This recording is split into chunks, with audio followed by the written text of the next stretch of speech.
Dr. Harris, first I want to thank you for joining us. No problem. Thank you for having me. I always like to start off these conversations with getting to know a bit more about our guests. So, you're a recognized authority on African American foodways. And this love of foodways and culinary exploration, I understand, began as a hobby. When did you recognize that African American culinary history was your passion? Tell us about that. I'm still recognizing that. I think the thing is that, first of all, it's probably more African diaspora than African American, simply because I haven't concentrated that much on African American per se. It came probably initially long before most of the folks who were here were born. In the 1970s, the late 1970s, I was the travel editor at Essence. And I became something called the Go Gourmet. Every other month I would travel and speak and write about, food and what it was and how it functioned. And so out of that, I began to taste things and began to connect them and, sort of in the connecting of them, discovered, I might have been in Senegal, and then 4 months later in South Carolina, it's like, wait a minute, I've had red rice. Where did I have it before? Cheboujen, Senegal. And so I started making connections like that. In the late 80s, mid 80s, I wrote a book called Hot Stuff that was written about food made with peppers and chilies from around the world. And after that, I wrote a book called Iron Pots and Wooden Spoons, Africa's Gifts to New World Cooking. And that essentially was the beginning of the journey that led to High on the Hog. So it was incremental. Long answer, short question. Good answer, and we're going to dive into this with more specificity. Thank you. We're also happy to have Dr. Waters join us. Talk to us about what led you to pursue African American studies and Latin American studies. So for me, it was as a public high school student, I was looking for something to learn about myself, and I had the opportunity to participate in a summer program at Indiana University in Bloomington. And it was a course on African American political history and thought, and it really put African American studies as a discipline on my radar for the first time. So it was a course that introduced me to the rigors of sort of multidisciplinary inquiry and also focused on sharpening my research and writing skills. What came out of that program was I left feeling much more college ready and also prepared to reach for schools that were not previously on my radar. So my first semester at the University of Pennsylvania, I had the privilege of taking Intro to Africana Studies with Michael Eric Dyson, and again, my mind was blown. I had no concept as a girl from, a small town in New Jersey, of how broad the African diaspora was and how much research had already been conducted on it. I remember watching a documentary by Sheila Walker called Scattered Africa. She's an anthropologist, and it just portrayed these images of Black people speaking so many different languages, living in all these different places, and dancing to music that I felt that I already knew how to vibe to. And I was like, I just want to do that. And I actually majored in anthropology and learned a little bit more about the African diaspora. So once I learned that less than 6% of the Africans who survived the transatlantic slave trade landed in the United States, my next question was, well, what happened to the rest of them? What happened to their trajectories, and are they living a life that's similar to mine?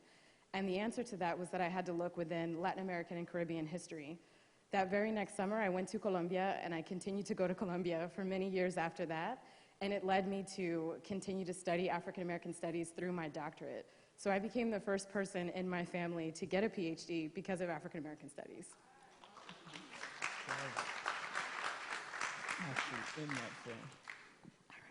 I remember that.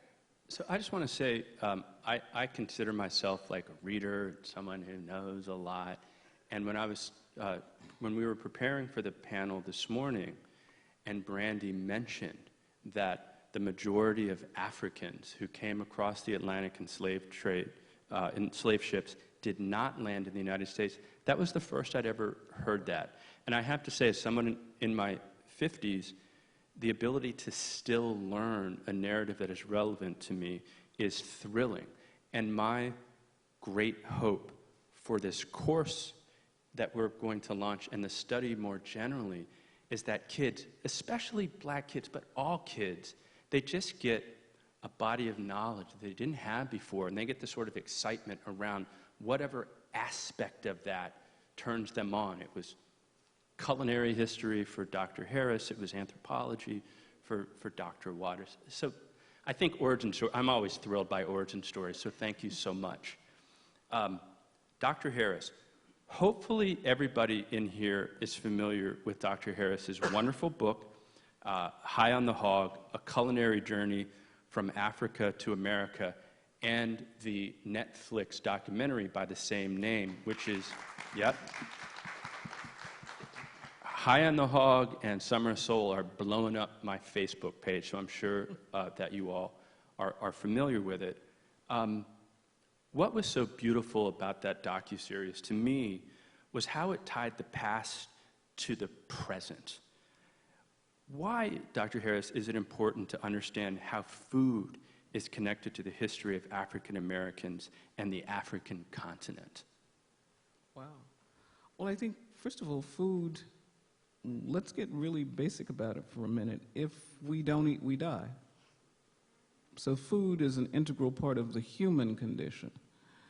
It's equally a part of the African American tradition simply because, particularly in this American hemisphere, not just in the United States, with enslavement, we were at the bottom of the food chain. Being at the bottom of the food chain means you're planting it, you're growing it, you're harvesting it, you're cooking it, you're serving it, you're clearing the table, and you're taking out the chamber pots. There is no more total and absolute connection with food. It's just basic. So I think that that's one, certainly, of the reasons and one of the connectors with things. And I've said this before, so it's not anything unusual to anybody who's heard me speak. But I think that that is so important to remember. We were not just cooking, we were foundational across all aspects of food that you can imagine, for not just the United States, but for the Caribbean, for Latin America. Brazil absorbed more enslaved Africans than, it's almost, isn't the total, the rest of the hemisphere combined? Absolutely. Which tells you something about how many people went to Brazil. And when you start to think about that, and you start to think about how astounding the import of the black hand in the pot has been, you then go, I get it. Foundational. So my first job out of college is I was a classroom teacher. And it took me a couple of years to learn this, but what I learned was that a lot of the students absorbed the lessons and found them more interesting if you could tie it to something they could put their hands on. So again, when watching the docuseries, you can put your hand on okra, you can put your hand on yams, you can put your hand on sweet potatoes, and you can put your hand on what you just said. It's really, it's wonderful instruction. Thank you. Thank you. Dr. Waters, the AP African American Studies course you are developing, it's important and impactful for all students, but especially African American students and black students who don't often see themselves reflected in their curriculum. This does more than instruct, this actually, it promotes equity. Can you share a bit about how you're approaching this work?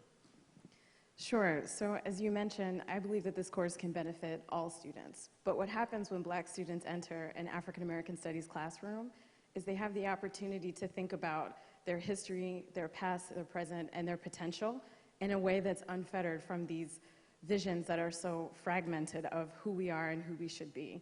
They have the opportunity to encounter some of the materials that we're talking about, primary sources from archives, surviving kind of archaeological fragments, and they have the opportunity to think about themselves in a new and authentic way.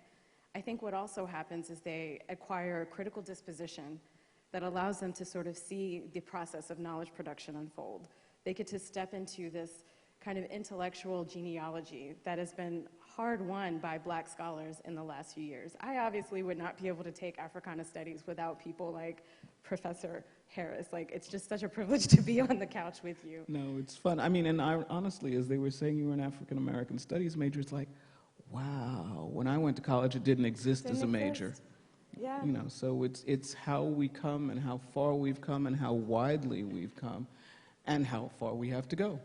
Absolutely. And for me, the African American Studies classes were the only ones where I was able to kind of get those tools to understand what was going on in my community and also look beyond it from a perspective of Black scholars. So I think it also taught me a sense of analytical research and how to become a sophisticated communicator, which I hope I portray a little bit today.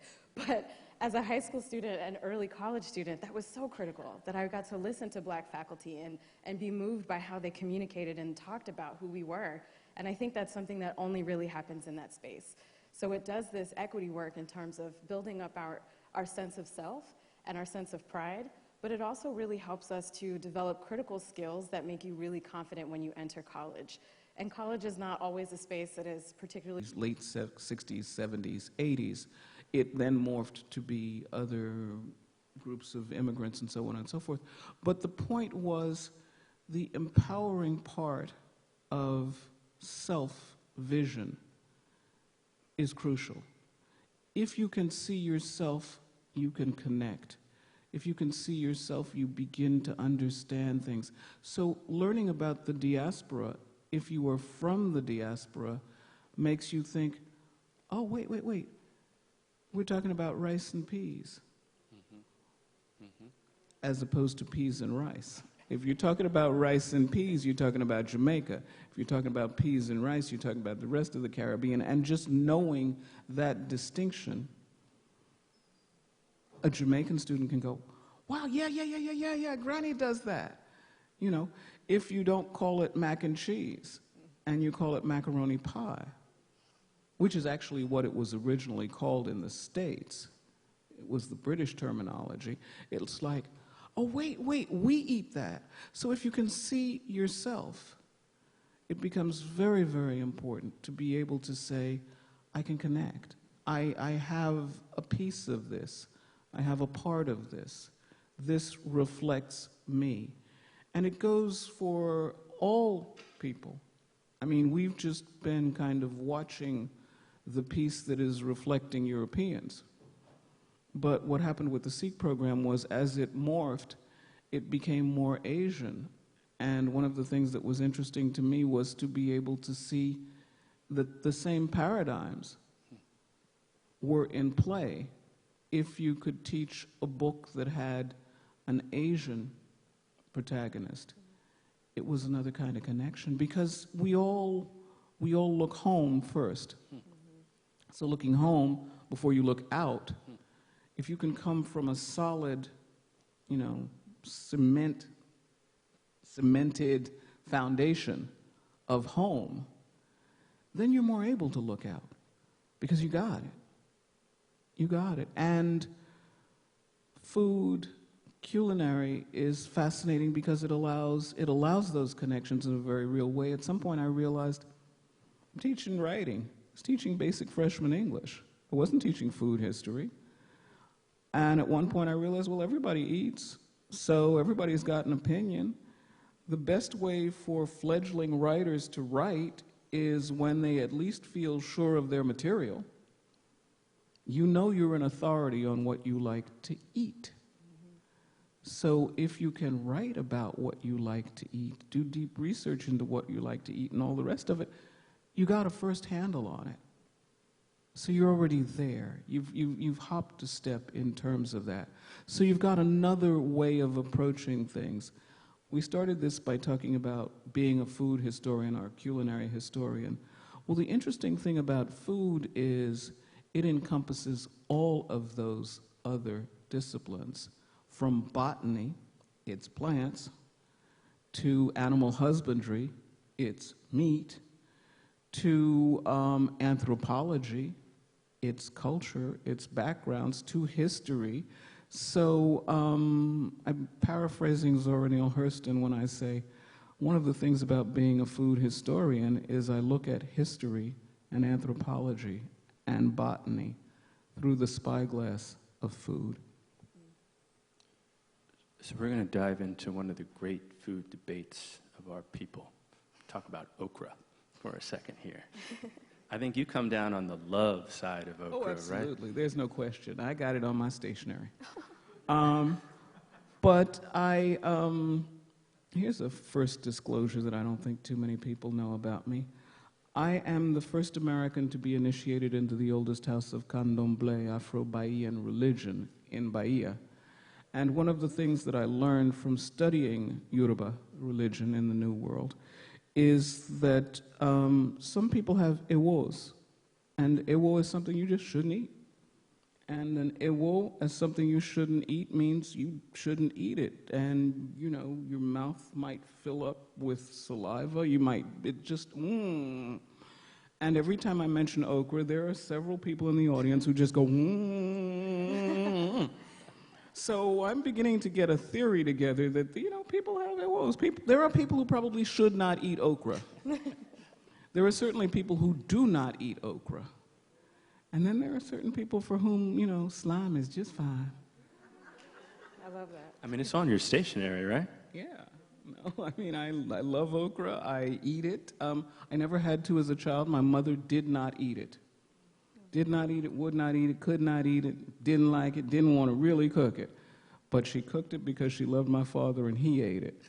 And so I know okra is something that I eat because I love it. So we're going to continue down this okra path. Can you roll the clip from High on the Hog, please?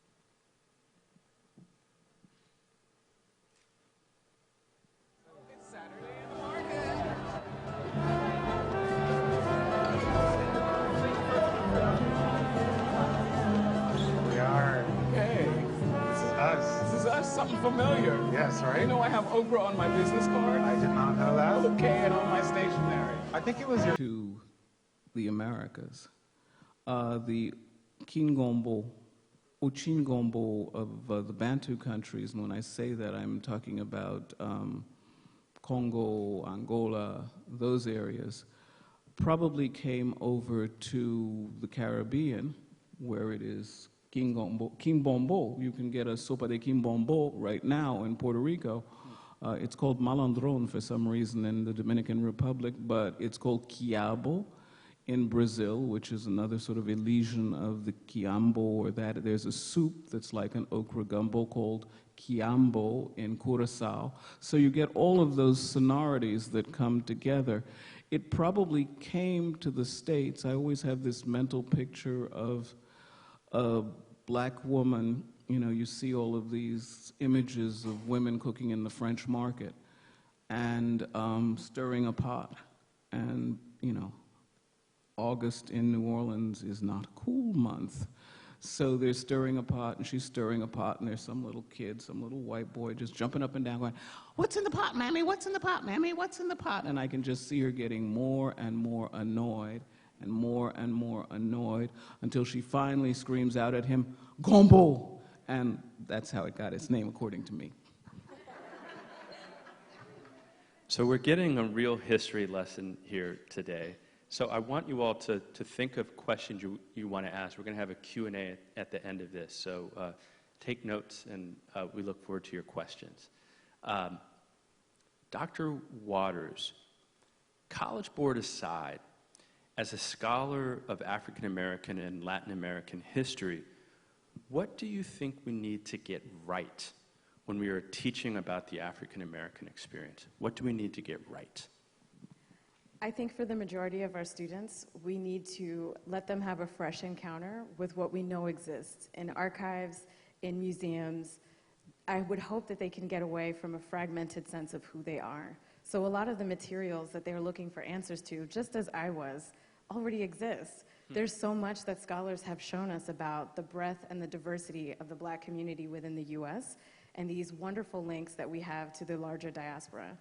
So I hope that one of the things that we get right is that students can understand that we learn so much more about our own community when we learn it within this broader context of the diaspora, that we don't stand apart, that Blackness is fluid, it's global, it's multifaceted, and it's not this thing that you have to learn through these imposed national frameworks. So I got a better sense of what happened to my community, why did abolition work this way in the US when I looked at how it played out under Spanish law in Latin America.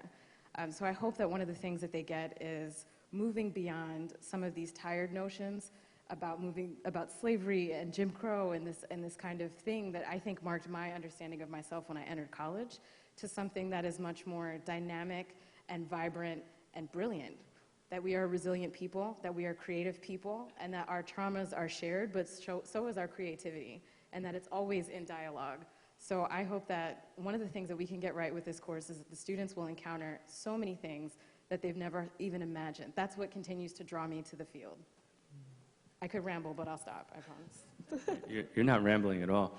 I'm going to ask you the same question, Dr. Harris. What do we need to get right when we're presenting, when we're teaching the African and African-American experience, the diasporic experience? Oh, wow. I would, paraphrase that song that used to be a TV thing. We are the world. We really are the world. Even in our conversation this afternoon, we have only talked about the African continent and what happened to the west of it. There's still a whole nother discussion to be had about the African continent and what happens to the east of it. I once heard an amazing scholar, I can't think of her first name, but her last name was Mazumdar, and she worked on sugarcane in China. But the notion that she expressed that was transformational for me was, she said, we need to put Africa in the center of the map.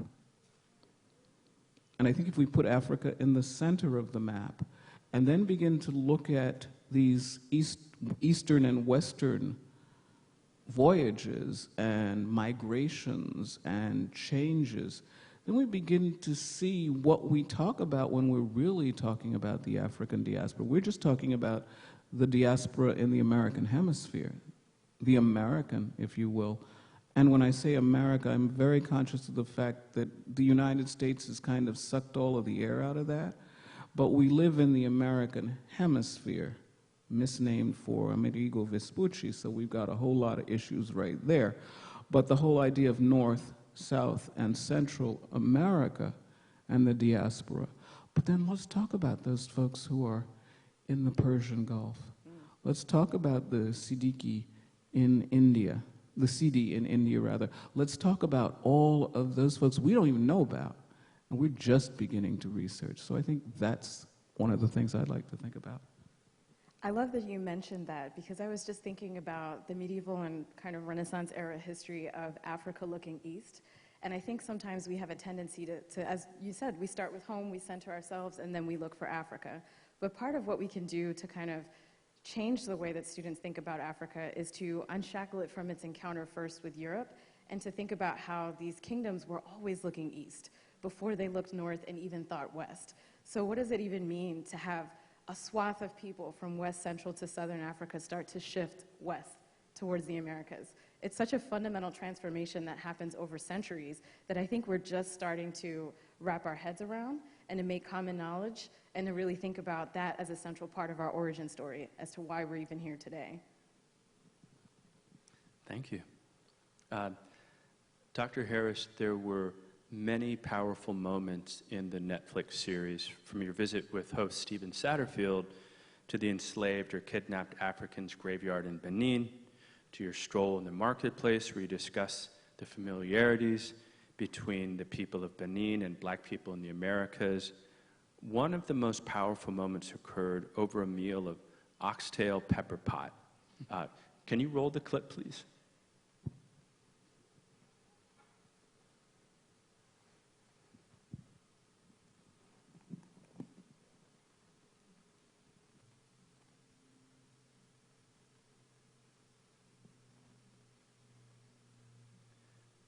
So this was a tough docuseries to watch as a vegetarian, I must confess. There are some compelling points made over the pepper pot regarding ancestral connections and notions of liberation. I'd never thought about food in this way, but what are your thoughts regarding narratives of power and liberation and the connection to our food? Well, I mean, I think that, first of all, that was Chef Omar Tate, and he has a honeysuckle pop-up in Philadelphia, and he was actually just on island on Wednesday because I was the guest of honor at a dinner, and they asked who would I like to have cook, and I said, I want Chef Omar Tate. And so he was just on island Wednesday. He left to go home on Thursday. Okay. But one of the reasons that I asked for Chef Omar is because he is so thoughtful. He is so brilliant. I think that the whole question of power and who has power, we learn obliquely. I once gave a lecture at Radcliffe called Studying the Silences. When I was doing much of my research, it wasn't about reading the lines. It was about reading between the lines. It was about, in some ways, intuiting what might have happened and then going to find out if you could find any evidence for that which you had intuited. I think that that is becoming less difficult, but I think the whole notion of how do you look at this? The great Shoyanka quote, you know, when the lion writes about the hunt, it will be a different history. It will be. I think we're beginning to write that other version of the hunt. So when you start to talk about power, there's power in the word. Traditionally speaking, people on the continent are not necessarily, Jewish people refer to themselves as people of the book. We are people of the word. How we speak, if you think about black ministers, how we phrase things, our cadences, our ways of delivering sermon, whether it is religious or secular. All of these things are about our use of the words. We didn't get into playing the dozens, signifying, all of that righteous rhetoric that we have if we didn't love words. So I think that our playing with words, our ability to use words, our ways of using words is our way of reclaiming power, is our way of switching things, is our way of making ourselves heard. Chef Omar at the dinner on Wednesday night, you know, fancy dinner, it was a fundraiser for a group, and I asked him to do an African-American dinner because I knew he would do what he does. And so he did a dinner that in many ways was what is called signifying. So he had fried porgies, okay, which nobody would think to put on a, you know, white tablecloth, upscale dinner kind of thing. But he had fried porgies, homemade hot sauce. He made his own hot sauce. And then Kool-Aid. Yes. Because Chef Omar makes the most sublime, it's homemade Kool-Aid. Red It's Kool-Aid. not that thing that Yeah, you it was get. red. He distills it, he gets honeysuckle blossoms and distills them down and makes this essence that he calls Kool-Aid, but it's signifying. So he made, you know, and Henry Louis Gates was there, and I said, well, you know what signifying is? This isn't the monkey, but it's a signifying dinner, because basically the dinner signified. And so I think all of those things are ways that we reclaim power. There are ways that we make ourselves felt, heard, and to those in the know, understood. All right. I'm going to ask a similar question to you, but I'm going to wind up a little bit. Okay. So first, anybody here from Washington, D.C.? So if you're from Washington, D.C., you grew up listening to a form of music called go-go. And speaking of the word, there's like the most popular band when I was coming up was called Junkyard. They were kids from a public housing project called Berry Farms who didn't have the money to buy proper instruments, so they played with PVC pipes and buckets and drums, and they called themselves the Junkyard Band. And the song that made them popular was called The Word, W-O-R-N-D-E. I know everybody from D.C. remembers that song. And the reason I say that is because these kids and their families were in a community that was not educated, but they went back to the congos and the drums and the whole music, as you know, is all about call and response. It's just African. Whether they know it or not, they may not be able to point to Africa on a map, but everything about that music that we grew up with is African. So, speaking of these notions of connection and power and liberation, Dr. Waters, talk about the themes in the Black story that speak to African connections and liberation, yet are absent from the African American narrative, and how do we change this? Sure, so I think that I could list 1,000 connections, but I guess the takeaway that I would make is just this sense that we are a people that come from somewhere. And for me, coming out of high school, I knew that people called me African American, but I didn't know anything about Africa. And I was just like, how do you walk around with this consciousness? And I looked for study abroad programs that would take me to Africa. That was like the thing. But one of the things that comes out of what I learned from work from Dr. Harris and so many other illustrious scholars is that we do have an ongoing connection. Africa is not this place that is just the depositor of enslaved people. And I think that what we can do with a new course is build those connections throughout. So introduce students to the sense of Africa that begins before this context with Europeans, but also show how it's woven within our history throughout. So not only just slavery and how the process of abolition and de-enslavement connects to colonization in Africa, how there were students in Howard University and many HBCUs that were involved with the anti-apartheid movement, how even when we think about who makes up the African American community today, where is it going? This is a question that now involves many more people from the continent than even arrived during the transatlantic slave trade. So it opens up so many spaces to rethink this ongoing relationship with Africa. To me, that's a sense of power. I never wanted to walk around feeling like, you know, I didn't know where I came from, or like everyone had a stake in African American culture, but really couldn't pinpoint what made up African American culture. And I think now we have the research that we can introduce to students. We have the artifacts, we have digital archives, where they can see exactly where these connections are. And in terms of liberation, what I would like to see is equipping students with a sense of not only how to fight for equality in the ways that we know, so an equal quality of life in terms of education and healthcare, but also moving beyond to a space of everyday liberation. So what does an everyday free Black future look like? What can we do to help students know that in their hands is the power to kind of design what liberation looks like, apart from thinking about escaping these systems? So, I mean, for me, it's just been a transformative experience learning about African American studies, all of its disciplines, all of its facets, because of your work, because it allows me to take a step back and think about who am I, what community do I represent, and also how can I make those linkages a part of how I create a new future. And I love that, you know, my recently completed PhD, I literally just graduated in May, allows me to now reach students. Thank you. Before we turn it to Dr. Harris, I think you intimate a really, really deep question, which is, how do we even, as Black people, define, how do we even conceptualize liberation and freedom? It's we could have a whole, panel and discussion on that. Dr. Harris, we're here on Martha's Vineyard, where I understand you are a resident. You've been coming here. Summer resident. Been coming here your whole life? I have.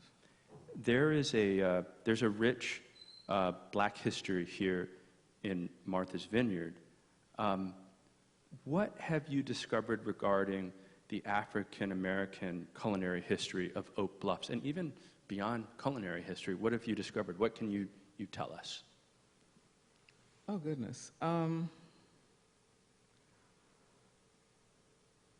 think what what says it best is it's a special place. It's a special place. It's a special place that keeps reinventing itself in a way. This is not the Oak Bluffs. The Oak Bluffs that you're seeing is not the Oak Bluffs that I grew up in. The Oak Bluffs that I grew up in was a much quieter place. It was, in fact, for those of you who are living in Chilmark or Edgartown or any of the other places around the island, that was not the case. Most of the African Americans on the island lived in Oak Bluffs, and from Circuit Avenue to the beach, which, by the way, was not called the Inkwell except among people of color. It was called Town Beach, and it was next to Pay Beach.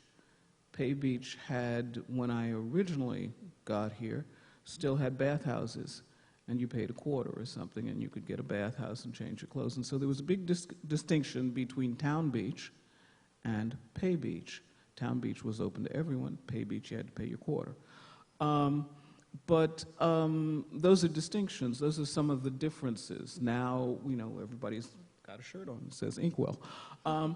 We do a variety of different things. We now have grand parties. They used to be very small. We used to give what they called 5 to 7s. And 5 to 7 was because it went between 5 in the afternoon and 7 in the afternoon. Then you went home and went to dinner. You know, you went home and had dinner. And they were cocktail parties. And I remember my mother and her contemporaries used to travel with, you know, folding chairs. The kind of beach chairs, you know, with the straps of plastic in the back of their cars. Because they would get to a 5 to 7, take out their chairs, go sit on somebody's lawn, have a drink. There might be chips, there might be dips. Some of the very, very fancy folks eventually got to the point where they might have oysters and a shucker or something like that. But there were none of these, you know, white parties and the this and the that, and you had to come and you had to pack a wardrobe and stuff like that. No, that did not exist. Okay, so this is a very different Oak Bluffs. Then there was the whole period that was the period that some of you may remember of Lola's. And Lola's was the big, you know, place that folks would hang out and dance and eat and communicate and commune. And so all of these things are in constant motion and movement. So, you know, it'd be interesting, hope I'm around, to see what it is in another 20 years. You know, but it changes. It morphs, it changes. I'm going to ask you one follow-up question, but I'm just going to let everybody know, warm up your questions, because then we're going to turn it over to you in a moment. Do you think, Dr. Harris, that, so I've been hearing about Martha's Vineyard my whole life. I've been hearing about the Inkwell my whole life. I came here for the first time 2 years ago, and I saw all these places I've been hearing about since I was a little kid. Do you think some of the changes you've witnessed in Oak Bluff and Martha's Vineyard mirror some of the changes that have occurred in the broader Black community? I think so. I think that our lives are perhaps less simple, not necessarily simple in the sense of not having meaning or what have you. I think we've just gotten more complex. We've gotten more complexities. We are doing other kinds of jobs now. We are doing, you know, corporate VP, corporate jobs. You're doing things where other people are involved in another kind of way that take us into perhaps more international fora. It's not a national forum, it's not even a local forum, it's a wider range. And in terms of that wider range, there's a lot of other stuff that comes with it. There's a lot of complication, there's a lot of, you know, confusion, and in good and bad ways. There's a lot of stuff that comes along with it. I'm not trying to say that we didn't have lives, interesting lives, or complicated lives. I had the great good fortune in my 20s to actually know James Baldwin and Maya Angelou and Nina Simone and folks like that. And so I certainly know a little something about complicated lives, but I think they were different in focus. I think we are also becoming more international, more aware of, in some ways, and in different ways, of diaspora.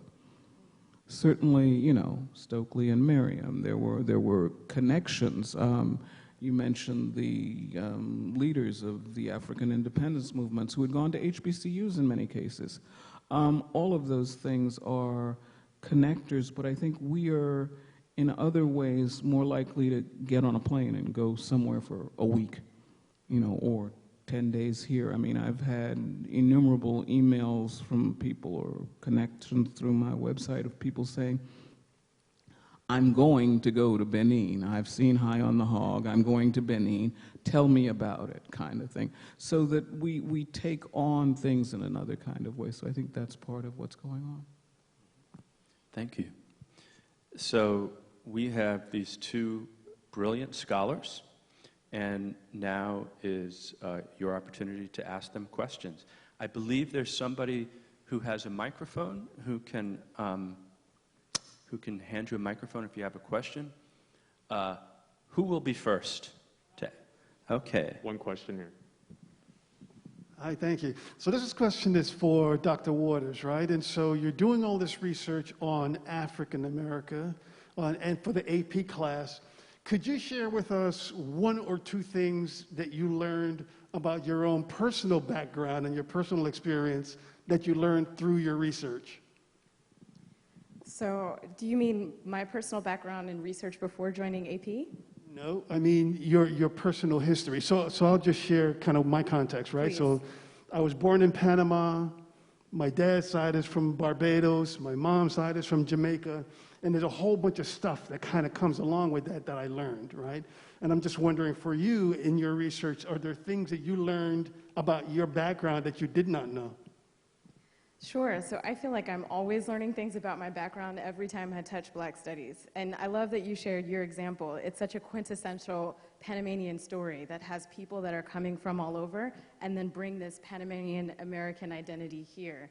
One of the things that I learned while looking through so many of our syllabi, so just to back up, we've spoken with over 132 faculty, the grand majority of whom are Black, and many of them submitted their syllabi for what their course looks like on their college campuses. So as I looked at the ways that other schools than the ones I've attended have approached African American studies, I got an even better sense of how fine-grained we can even delve into in this history.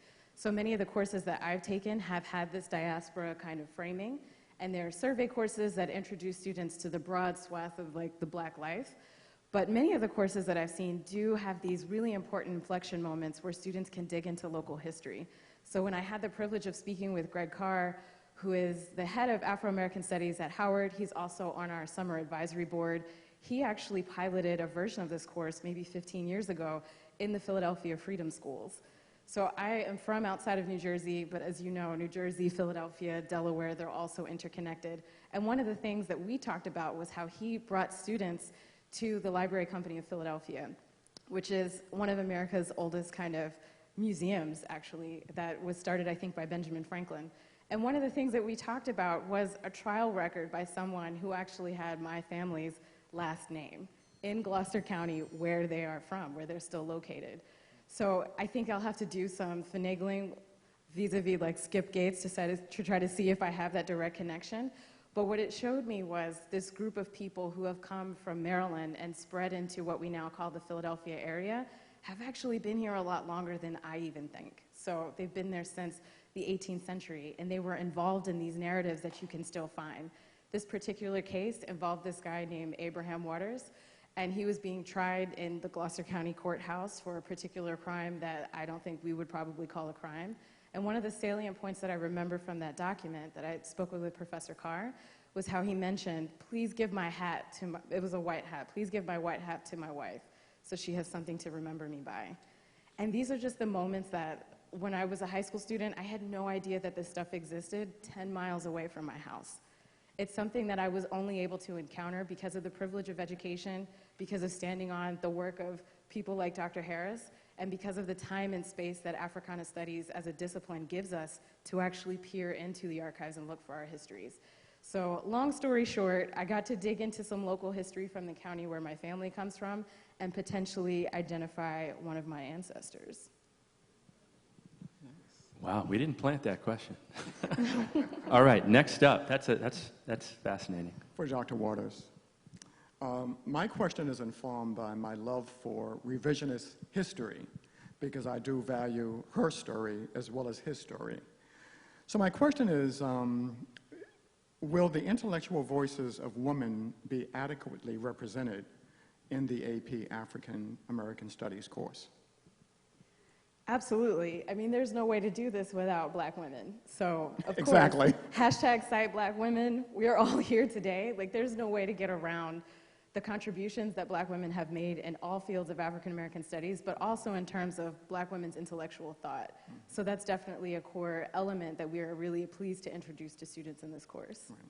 Well, I'm very glad to hear that, because when I was educated in Boston, the only thing I heard about with respect to history or studies, or American studies, was through a white male lens. Thank you. We have another question on this side.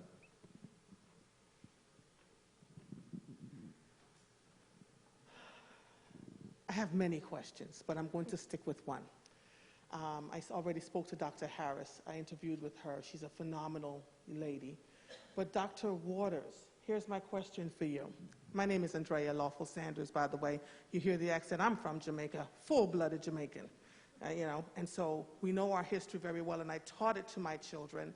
And as they were growing up in school in Abington in Pennsylvania, we made sure that they had what they needed because it was not offered in the courses. So here is my question for you, and you can probably guess what I'm going to say.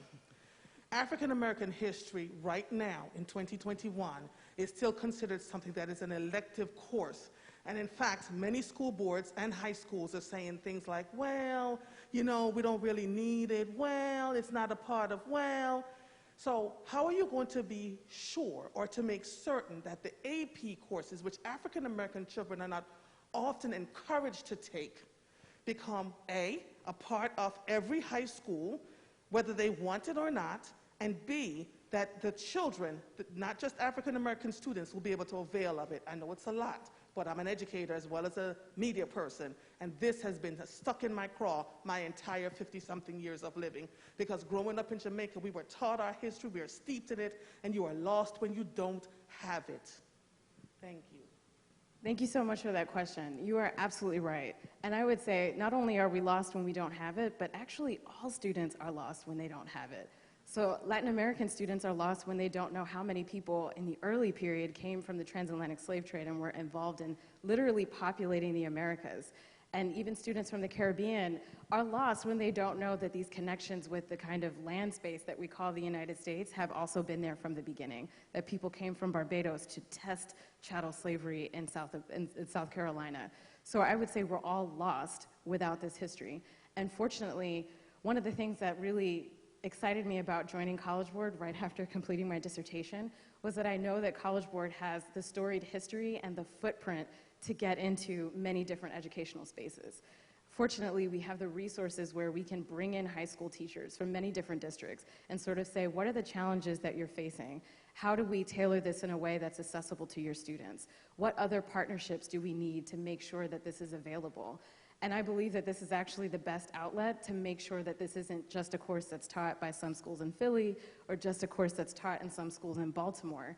And it's an ongoing process. So we're just now still devising the course framework and really taking time out from that intellectual endeavor to do this, to build partnerships, to access educators such as yourself, to welcome all of these people into this process, because we do know that it's something that we're gonna have to strategize around. I think one of the other benefits of AP is that it is something that's so intellectually highly regarded that it comes with that opportunity to get course credit in something that you truly love. So it becomes something that's really exciting to students to take beyond an elective. It's like, if this can fulfill a requirement, if I can demonstrate that I have critical thinking, primary source analysis, data analysis skills. And I can do this in this course that seems fun, is going to introduce me to movies and hip hop and new perspectives on what I already love. Why not? So I think part of the success is going to come from students' interests. Some of it's going to come from partnering with educators. A lot of it is going to come from partnering with parents. And that's our ultimate aim, to make sure that the course is broadly available across the nation. Just to chime in a little bit as well, the division that I run, ma'am, the College and Career Access Division, puts a tremendous amount of energy into making sure that the unusual suspects, the low-income students, the first-generation students, the black students, the Latino students, the indigenous students, are enrolled in the courses they deserve to be enrolled in and get the opportunities that they deserve. Additionally, he's a very humble man, but Trevor Packer, who runs our advanced placement program, the strides he has made in making the enrollment in advanced placement courses more representative of the students who are educated in our country is really remarkable. When I was in high school 30 years ago, AP courses were viewed as like the courses for white suburban kids who were going to Ivy League colleges. It's not like that anymore. Trevor and his team, along with Brandi and her colleagues, have also put a tremendous amount of work in with colleges and universities to assure that they will accept this course for college credit. So your concerns are well understood, and trust me when I tell you that they're being considered, and there's a tremendous amount of work happening behind the scenes to make sure that students across this country have access to this course. Hi, Dr. Waters, Dr. Harris, thank you for being here with us today. My question is for Dr. Waters. So I was a Black Studies major at Amherst College, and one of the things that I thought was amazing about the Black Studies department was that, in addition to, as you were talking, I was just getting all these memories and excitement and whatnot. It was great. But one of the things that really struck me is that the professor would take the time to, because you said, fine, we're learning about interesting materials, interesting books, and it's all about the diaspora, so it's all very exciting. But what was really nice was that they would take the time to make sure that we were getting these rudimentary skills in a very intense type of way. So one of the books, How to Read a Book.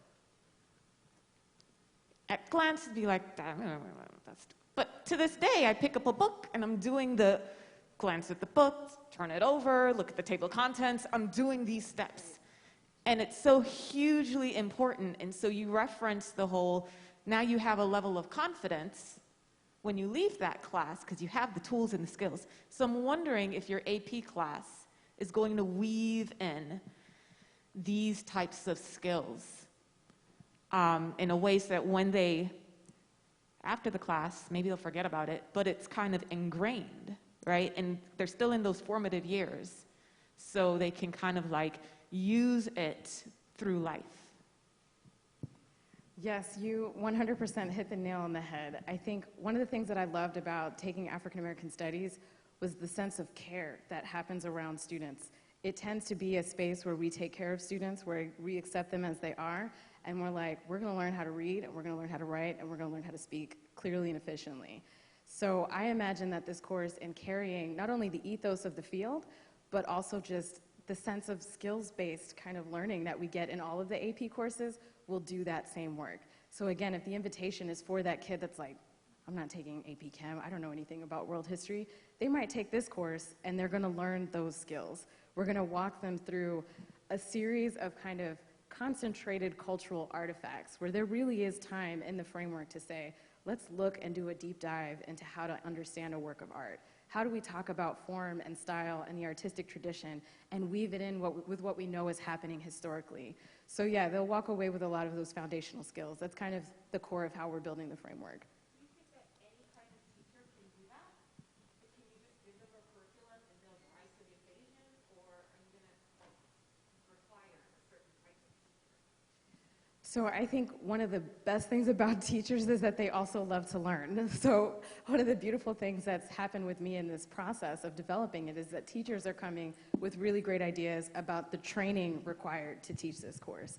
So whether they've taught it or had ideas about it, they're already naming, this is the kind of content knowledge, this is also the approach. And we'd really like some guidance on this specific thing. How do we talk about race in the classroom? How do we navigate difficult conversations?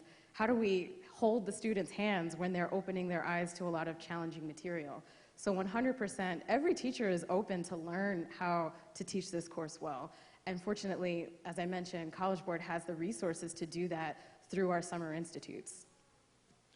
Also, to put a finer point on that question, I think 5 years ago we launched a computer science principles AP course because we noticed that the hardcore coding program, which often is a launching pad into high-paying jobs in Silicon Valley, was overwhelmingly boys, very few of whom were African American, indigenous, black, or Latino.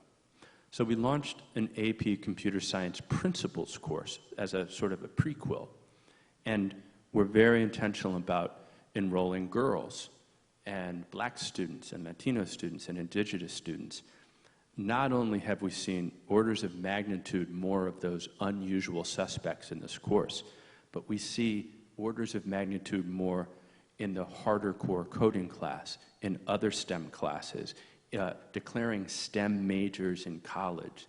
So with that as a benchmark, as Brandi has, as Dr. Waters has intimated, I suspect, and I would bet, that we'll see more students. We'll see this course as a launching pad to AP US History, to our AP Economics courses, to college matriculation, persistence, and graduation. I say that confidently because we already have a benchmark there. Other questions? Good afternoon. Well, we're late afternoon. Good afternoon. You all just touched upon the thought that I had and the question I had, but I guess I'll bring it out anyway. So yes, when you consider the classroom, this teaching and learning, and that would have been my question, is there consideration for perhaps a teacher certification program?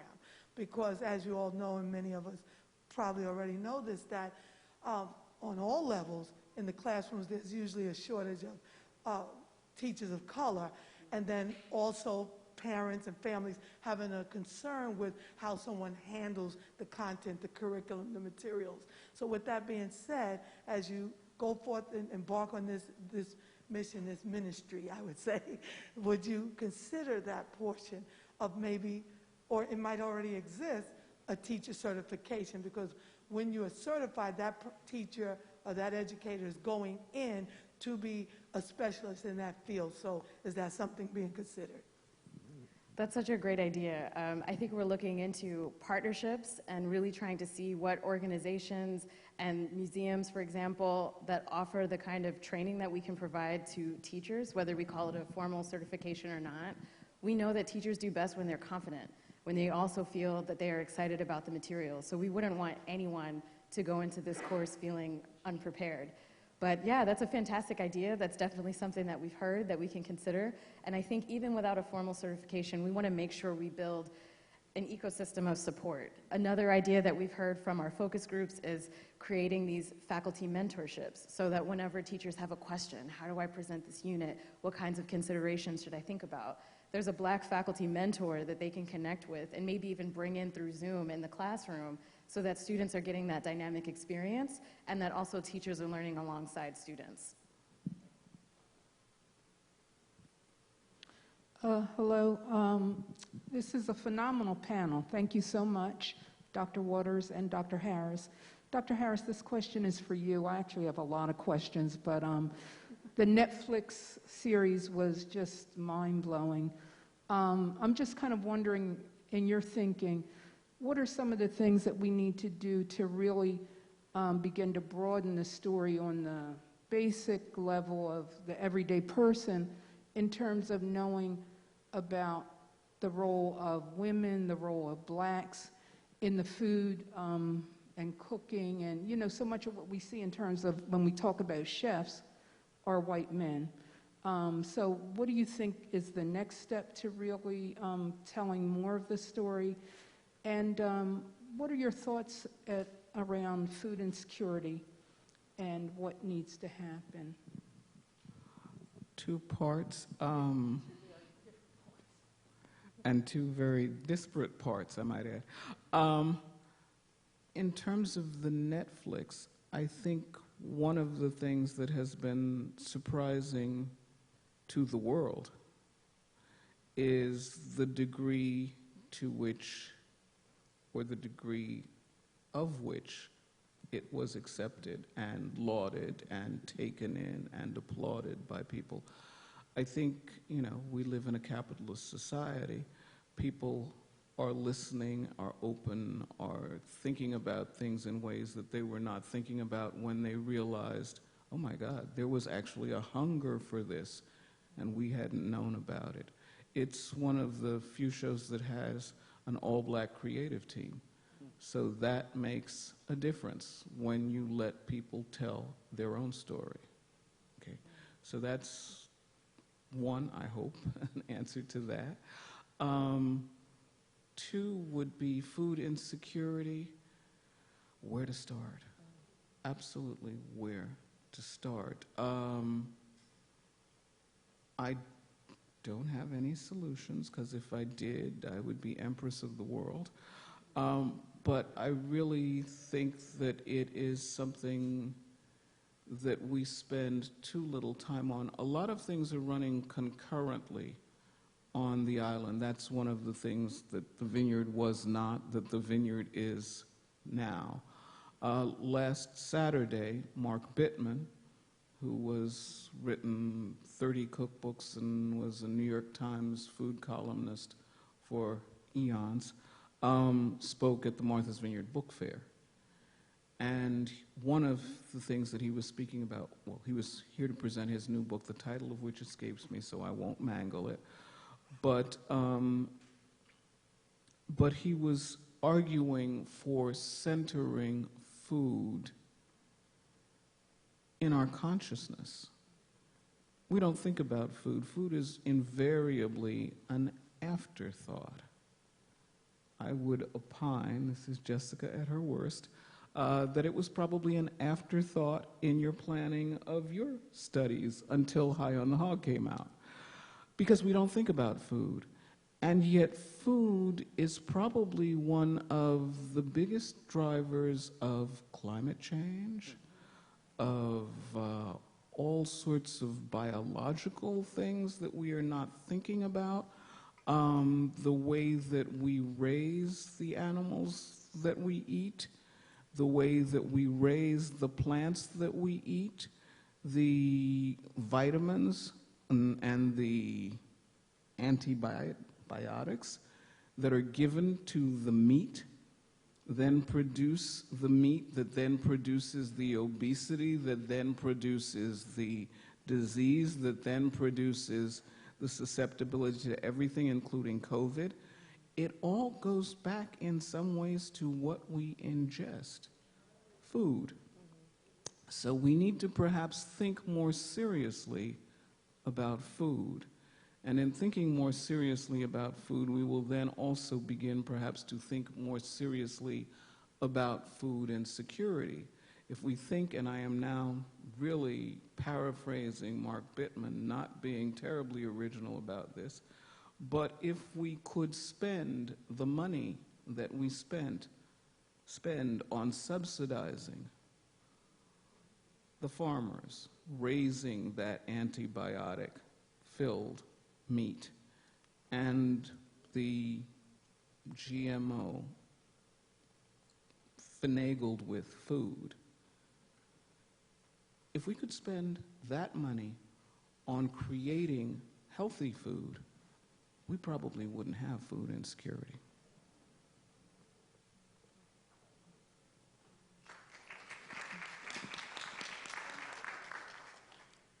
Good afternoon. This is a great panel, and this question is to both doctors.